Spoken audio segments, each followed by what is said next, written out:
Hello everyone and welcome to another Fusion 360 Tech Tuesday. My name is Brad Tallis from Autodesk, and today's topic we're going to be learning how to use parameters to drive changes in a sheet metal part. So you can see here on my screen I've got this, this blue post, and we're going to create this sheet metal part that goes around it. Now I do have to give a shout out. We actually saw this out on GrabCAD from Sergey Ivanov. So we're basically showing how we would go about creating this particular part inside of Fusion 360. So the next thing I want to show is, I just saw this over the weekend and I was absolutely blown away. I'm going to show just a little clip from a company called Fuller Moto, and they are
Okay, sorry about, I didn't have audio during that clip. I forgot to add my microphone while it's playing a video.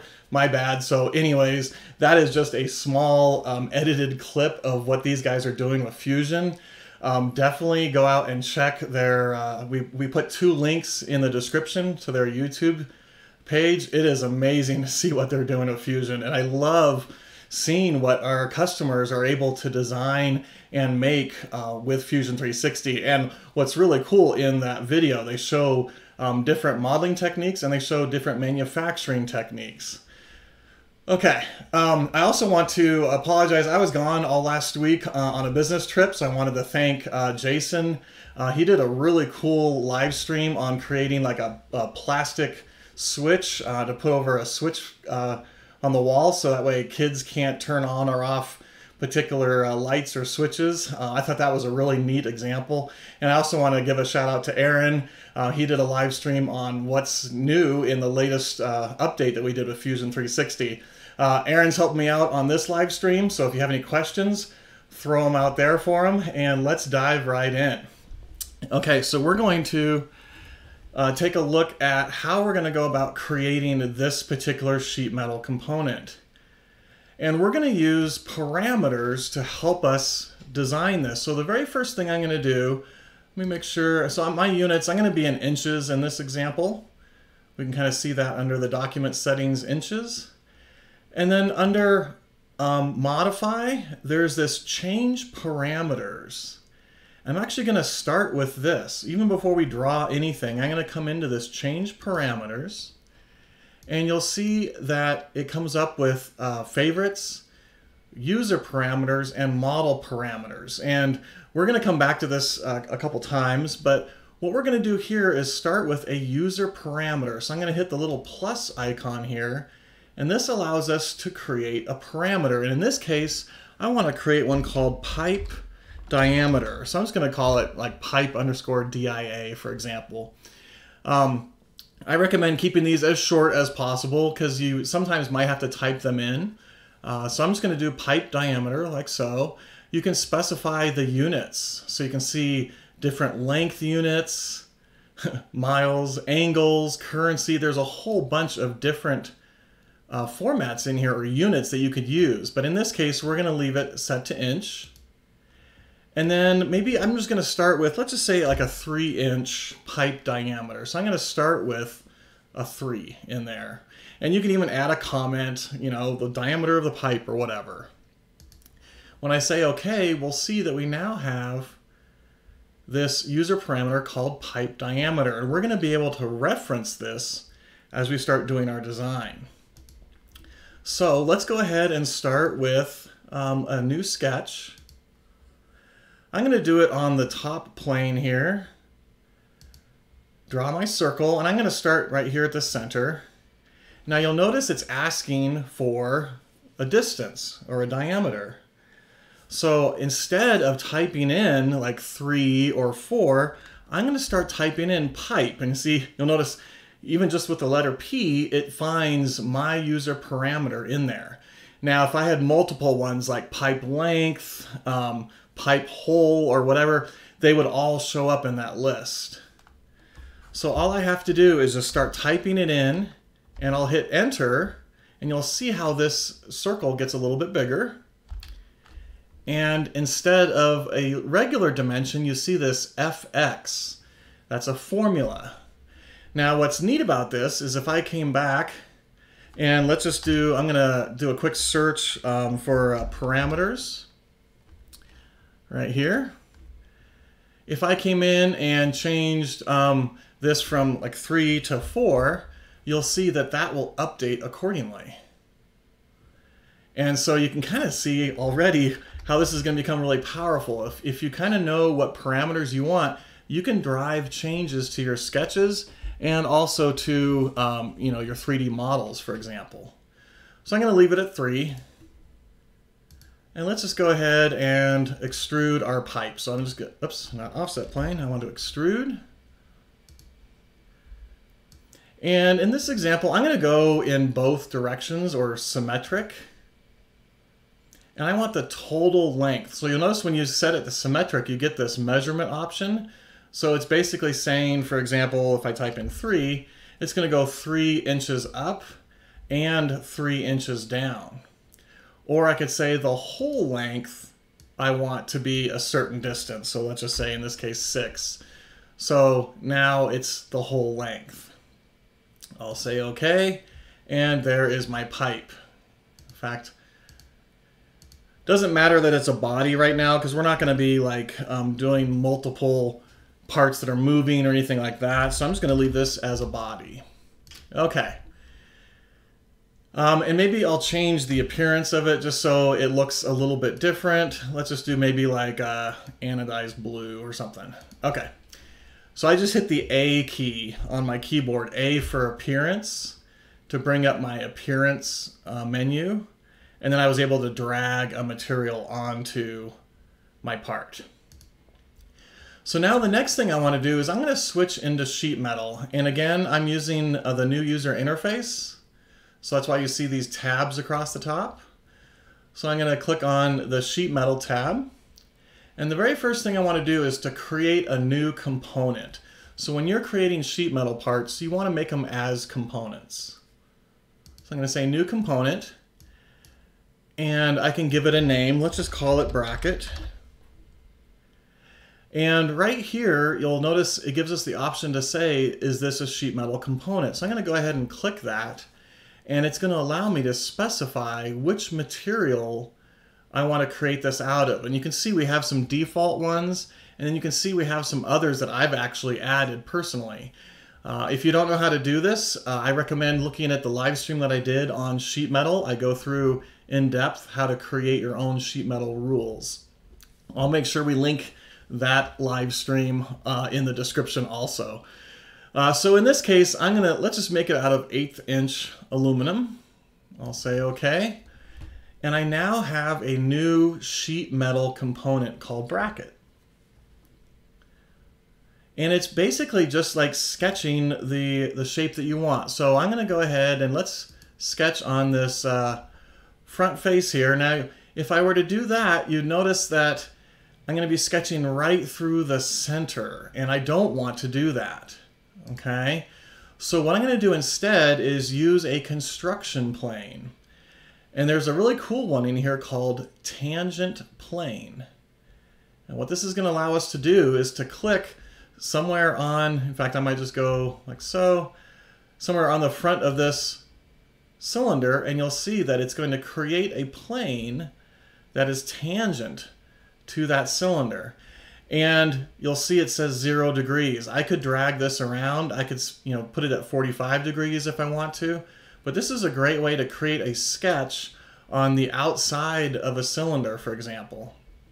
So I'll go ahead and say OK. And now I'll create my sketch. And now my sketch is going to be on the, basically the front of this cylinder. Hopefully that makes sense. Okay, so the next thing I'm going to do is just start with a basic shape, the basic rectangle here, and I'm going to do a center rectangle. Again, I hope you know this little tip where I can be out here, I just hit my R key for rectangle, and it shows the different options I have for my rectangles. Same thing, for example, if I hit C for circle, here's all my different circle commands. Instead of having to go under the Create menu, circle, and then, to the one that I want, it's just really quick to be out here, hit my C key, and there we go. Pretty handy. So rectangle, center rectangle, and I'm just going to start here. Now, again, I'm going to reference the parameter that I created. So I want the width of this rectangle to always be the diameter of my pipe. So I'm going to start typing in pipe diameter, and you'll see how that updated. And then I'll do the same thing here. Let's just start typing in pipe diameter, and we can see that it's going to create a rectangle that is always going to be whatever that pipe diameter is going to be. Okay, so the next thing I'm going to do is I want to start creating this geometry over here. And again, we're going to use the variables to help us out with that. So I'm just going to create another rectangle, but I'm going to do this out in space a little bit, just kind of out here. And in this case, I want the overall length of this to be the pipe diameter plus a little bit more. So I'm going to type in pipe diameter plus 1. So it's going to take whatever variable the pipe diameter is. Okay. Oops, I'm trying to move my mouse so you can see it, but it says pipe diameter. And then I say plus 1. So this is a great way. For example, if you needed to add some tolerance or some spacing for something, for example, you want the hole to be 1/4 inch plus a 32nd of an inch, you might have a variable called hole, and then you could even have a variable called tolerance, and then you would just say I want it to be hole plus the tolerance, and then maybe you 3D print that or you machine it and it was just a little bit off. Well, then you can come back and tweak that tolerance variable and all of your holes will update accordingly. So neat little tip right there. Okay, so I'm going to make that pipe diameter plus 1. And then I want this, I'm going to leave this, let's just say 2 inches in this case. So I have this rectangle out here in space, but I want it to be centered over here. So I'm going to use my midpoint constraint. So let's go ahead and click on midpoint. I'll click on this line here, and I'm purposely clicking high so you can kind of see how powerful this is. I'm going to click over here, and you'll see that no matter what, it lined up the midpoints of those two lines. So even if this distance were to get larger, this will always stay in the middle of this larger rectangle. I'm going to do that again. I'm going to draw another rectangle, but this time I want it to be pipe diameter with no additional inch or anything like that. So I'm going to just say pipe diameter, and let's just make this 1 inch. Okay, same thing. I'm going to constrain it with a midpoint from there to there. And you can kind of see we now have this particular shape, which is pretty much the exact same shape as you see right here. Okay, so that's what we're creating. Now I could trim a bunch of stuff or whatever, but I'm just going to leave it alone. However, I do want to mirror this down the road. What do I mean by that? Well, I only want to draw half of this. Instead of doing the same thing over here and clicking more edges and more sketches and stuff like that, it's a symmetrical part. So I'm going to split this right down the middle. So I'm going to go ahead and draw a line from there down to here. And you'll see that now there's a profile there and there's a profile over here. But all I really care about is this profile that you see right there. Okay? So I'm pretty much done. We used the variable pipe diameter to specify the size of this big rectangle. We used pipe diameter to specify this length, but we also added in an extra variable, in this case 1 inch. And then we just used standard dimensions for the rest of it.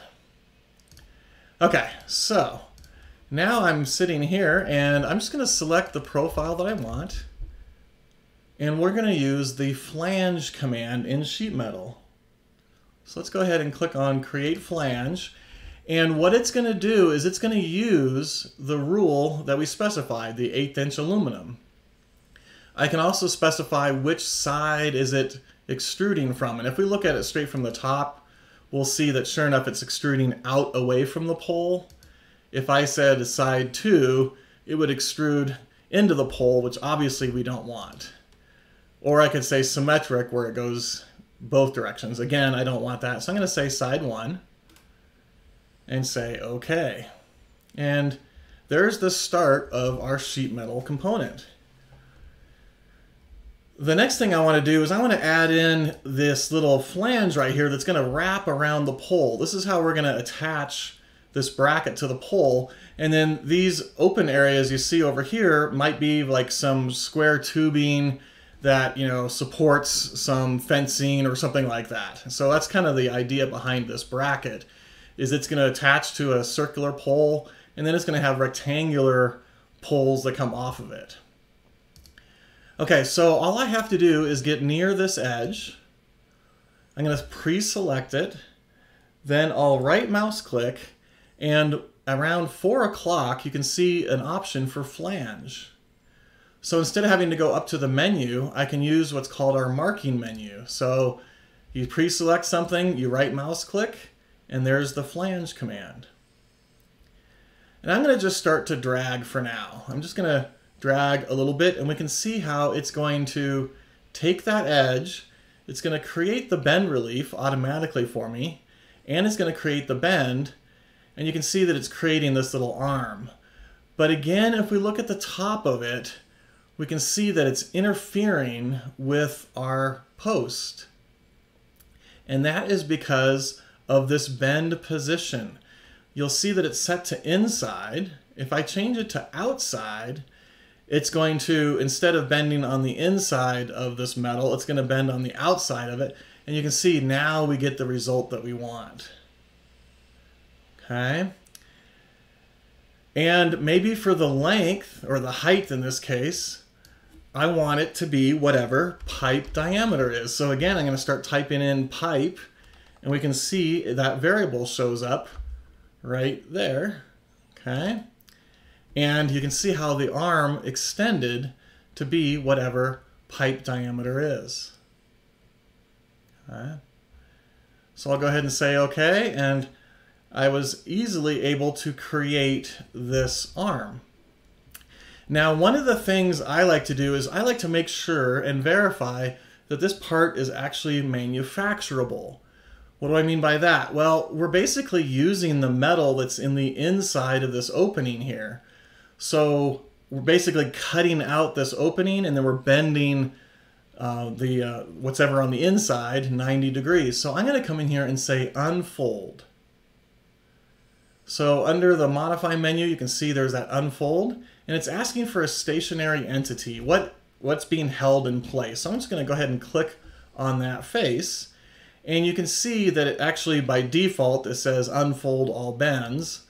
But if I were to, come in here without that checked, I can actually click on that bend, and we can sure enough verify that that tab is being removed or cut out of this opening here, and this would absolutely work. So I just like to verify that. Now, if this were way too long, it would obviously intersect over here, and that's not manufacturable, so it would complain at you. Okay. Okay, taking a look at my sample model here, you'll see that it has some some round reliefs. And then we're going to do these bends up here, and they have square reliefs. And I'm going to show you how we go about doing that. And we're going to create these little bends right here, these little tabs. So all I have to do is click on this top edge. Again, I'll right mouse click and say flange. Now I could either type in a distance or I could start to drag. Now you'll notice I get a warning or an error down here, failed to compute. Now that's just because when you first start dragging, there's not enough material for it to actually create that bend, and so it's kind of complaining at you until you get far enough, and then you'll notice that the warning goes away. So don't worry too much about that unless it stays there, that it's saying, hey, I physically can't make that. Okay, it's asking for a height. In this case, let's just say 1. We're going to come back to this here in a little bit. And you'll also notice that it's doing the round relief right here. Now, in this case, I want it to be a square relief. And to do that, I can actually come under this override rules. I'll go ahead and click on that. And I don't want to override the bend. This is the actual bend right here. But I do want to override the bend relief, and that's what this is right here. So I'm going to click on bend relief, and you'll see that it says the relief shape is round. Well, I'm going to change it to straight, and you'll see that that turns it to a straight. Or I could even come in here and say make that a tear, and it's going to physically tear that if it needed to. But in this case, we're going to do a straight relief. Okay. So I specified my height of that tab. I've specified my angle. I'm just going to leave everything else alone. We did the bend relief override. Now I'm going to do 2 edges at the same time. So I'm going to hold down my control key. I'm going to go ahead and grab this other edge. It's actually hidden behind, but I can kind of go right through. So I'm going to click on that edge, and you'll see that we can do both arms at the same time. And I'll say, okay. So pretty quickly we created the shape. Now, I could have done this using regular modeling techniques, but man, it would have taken a long time, I think. And I wouldn't have been able to unfold it or create a flat layout to get plasma or laser or water jet. So our sheet metal module, I think, is really, really slick. But what I also think is neat is I can come back and use regular modeling techniques. So for example, I can click on this edge and say, you know what, I want to chamfer that edge. Let's just make it a quarter of an inch, 0.25. And you'll see that it's going to chamfer that edge for me. In fact, I'll go ahead and select all of these edges here. Let's do that edge and that edge also. And you can see how I was able to, in fact, let's go ahead and do all of these sharp edges, because we don't want people, maybe scraping up against it and getting cut. So we're going to soften these edges with a chamfer. I'll say okay. And there you can see my chamfer in the timeline. And just like in regular modeling, you have sheet metal features. So you can see all of these features in here. So for example, I could come back and edit that particular flange feature. Okay. Okay, so now we've got the basic shape of it. If I jump back over here, you'll see that there's some holes that go through it. And I'm going to talk about those next. What I'm going to show you here is a pretty neat trick. I like to use this. Now, we have a very powerful hole command, but the trick I'm going to show you, it doesn't really work with the hole command. So we're going to have to take a couple extra steps, but you'll see the power behind it. And what I'm wanting to do is I want to put some holes in here, but I always want them to be centered no matter what this flange distance is. Now, if I were to use the regular hole command, I'll show you an example here. I'll just go ahead and put one there. And I'm going to reference this edge. It's always going to, let's just say, a 1/4 inch. It's always going to keep this hole a 1/4 of an inch from that edge. But what I want to do is I want to keep it perfectly centered. So I'm going to use a sketch to do this. So let's go ahead and click on that face and right mouse click, and we'll say create sketch. I'll start out by I'm going to draw my circles, and I'm going to purposely put them in the wrong spot. But let's just say I want that to be 1/4 inch. And I'll do the same thing over here. I'm just going to draw a circle over here, and I'll make those 1/4 inch. Now I want this to be perfectly centered. So I'm going to draw a line. And you'll notice if I get near this edge, it kind of snaps to that edge. So I'm going to go ahead and click there. And then I'm going to come down here. And notice what's happening here. So you'll notice my angle is set to like 90.2. And that's because it's kind of snapping to this edge. Now I could try and get to 90, okay? Or I purposely do something like this. I'm going to hover onto that edge and click, and it's purposely not straight up and down. I'm going to do the same thing over here. Click and click. Okay? Now you might ask, why am I doing this? Well, I want to force it to be horizontal or vertical. In this case, obviously we want it to be vertical, so I'm going to click on that, and we can see that sure enough, that is vertical. I'll do the same thing there. Now you might say, well, that's a couple extra steps. Couldn't you have just moved your mouse until you got it to 90? Well, the fact that it was kind of sliding along that line, and even though it might have said 90.0, it might have been 90.005 or something like that. Whereas by using a constraint, we are physically saying that has to stay straight up and down. So I like to let the software do the hard work, and down the road, if I've got a weird result, it might have been because I didn't force that to be straight up and down. Okay, so I've got these lines. Now I want this circle to be centered on that line. So we're going to use the midpoint constraint. And I'll just say, for example, this line here and that circle there. And you'll see how it brought the circle. And this line is always touching this edge and always touching this edge. So if this edge were to move up, let's say up to here, for example, this circle always has to stay in the center of it. And that's what I think is really kind of cool about this.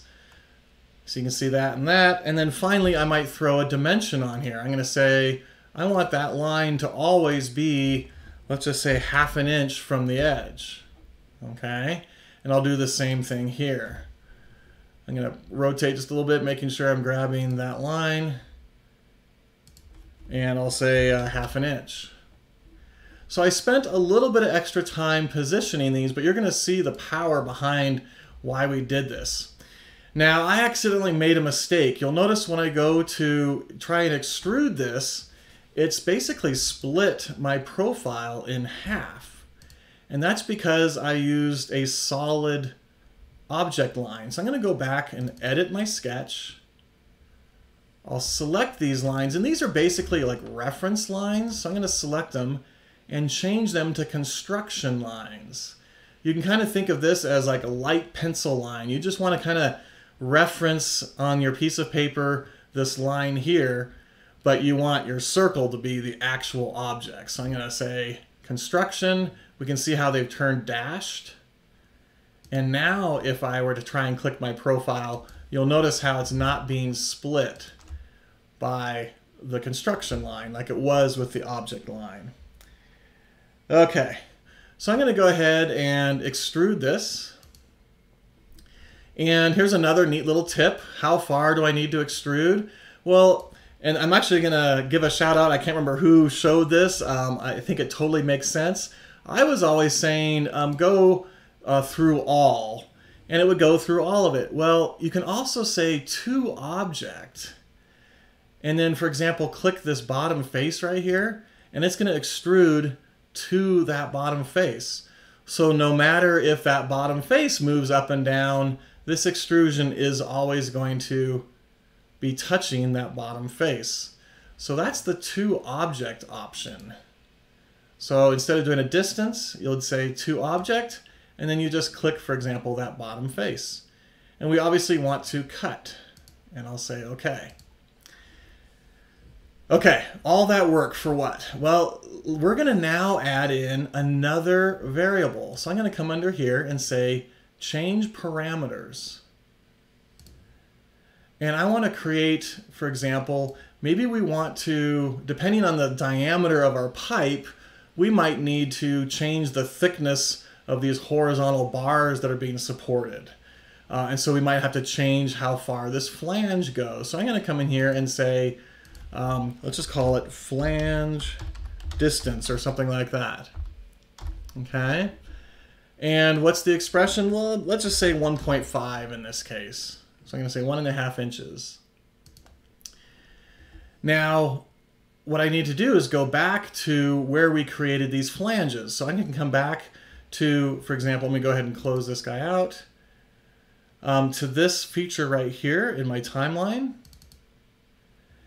And here is where we specified the height of 1 inch. Well, instead of that, we're going to start typing in flange, and there's my flange distance. And watch what happens. Notice how it automatically updated. And when I say OK, notice where my holes are.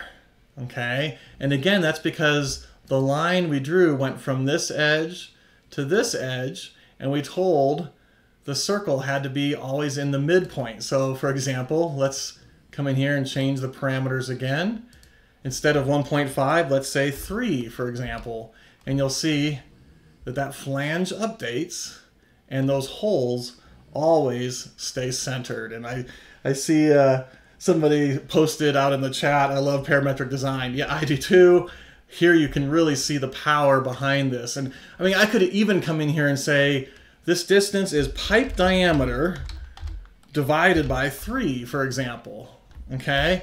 And it's going to make that distance whatever pipe diameter is divided by 3. So if we were to change the pipe diameter to like 4, for example, you can kind of see how that mathematically updates. It's pretty cool. I'm going to undo back a little bit. Let me change my parameters. So I'm going to keep that 3. Let's do this. Let's just make that, well, actually 1.5 looks good. Let's do 1.5. Okay. So same thing here. I could create more holes and stuff like that. Let's go ahead and I'm going to go ahead and create a sketch here. I'll do a circle somewhere here. Let's just say 0.25. Okay. And I might throw a distance here. So let's just make that 0.5, and I want this distance maybe to be, let's just say 1. Oh, no, sorry. 0.875. Yeah, let's do 0.875 in this case. And I'll punch that through, or extrude, start to drag. How far? I'm just going to say to object, and click on that back face right there, and there we go. Okay, now here's where I think it gets really, really slick. Check this out. I'm going to unfold. Again, I'm going to do my stationary entity, and you can see how when I click on that, it unfolds all of those things. I can verify that this part's manufacturable, so that looks great. Well, now I want to move this to the other side. So I'm going to switch back to my solid tab and say create mirror. And this just blows me away. The fact that we can do this, and you'll see here in just a moment why I get so excited about this. I'm not even in my sheet metal tab anymore. I'm just in my regular modeling tab, and I want to mirror this component. What's the mirror plane? I'm just going to go ahead and click on maybe this face right there. And you can see we get a preview of what that's going to look like. I'll say OK. And we now have another part, another sheet metal part. So you can see there's my first one and there's my second one. Let's come in here and combine them together. So I'm going to go ahead and say, what's my target? What's the tool? This guy. We want to join them together. We'll say OK, Now you'll notice it still shows this guy here, but if I turn that off, it's really nothing. This is just basically an empty component. It's all right here, okay? We've combined those together using the mirror command. Now if I go back to sheet metal, is it still a sheet metal part? So I'm going to say unfold, click on that, and sure enough it is. So hopefully you're seeing the power, especially on symmetrical parts or complicated parts. You don't have to do a whole bunch of stuff. You can do one area and mirror that over. So I just did the right side, said mirror, combined them together, and boom, we still have a sheet metal part. And here's where it gets fun. If I come in here and say, let's change our parameters. Instead of a 3-inch pipe, I want it to be a 4-inch pipe. And you'll see how everything updated, including the length of the arms here, the length of these guys. So let me go back. Let's go 3. You can kind of see how it's a little bit smaller. I go 4, and it's a little bit larger. Let's go 6, for example. Okay. You can see how big this bracket is compared to the height of my pipe. I think my pipe is only 6 inches tall, but you can see how this arm is updating, or both arms are updating, etc. Let's go smaller. Let's go like 2.5. And you can see how we get a really small bracket. And maybe we're like, okay, the flange is a little bit too long now, so let's just make that 1.